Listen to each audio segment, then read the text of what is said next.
Buongiorno e ben ritrovati con l'informazione flash di newsicilia.it. Emettevano e utilizzavano fatture per operazioni inesistenti per un valore superiore ai 35 milioni di euro, è quanto scoperto dai militari del Comando Provinciale della Guardia di Finanza di Agrigento a seguito di un articolato sistema di frode fiscale che coinvolgerebbe oltre 200 imprese su tutto il territorio nazionale.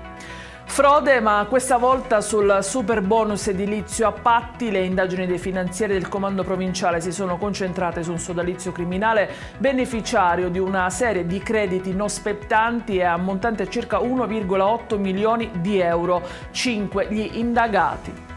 Sulla spiaggia di San Leone ad Agrigento, i militari della sezione operativa navale della Guardia di Finanza di Porto Empedocle hanno invece scoperto gravi irregolarità all'interno di un'attività di ristorazione situata sul demanio marittimo.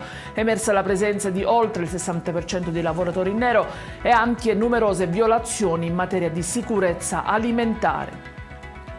Tentato femminicidio a Giardini Naxos nel Messinese, un 41enne finito in carcere avrebbe aggredito brutalmente l'ex compagna di 35 anni nella sua abitazione dopo che la donna aveva deciso di interrompere la relazione. A richiedere l'intervento dei carabinieri sono stati i genitori della vittima che hanno segnalato che la figlia era stata picchiata e trattenuta in casa dall'ex convivente. L'uomo avrebbe anche tentato di strangolarla e di buttarla giù dalle scale.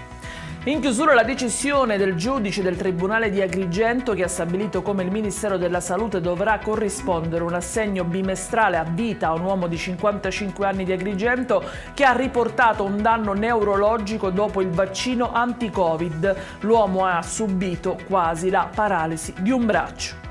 Ed è tutto per queste edizioni, vi ricordo come sempre che i dettagli su queste notizie e molte altre li trovate sul nostro sito e sui nostri canali social. Grazie per averci seguito e a stasera con nuovi aggiornamenti.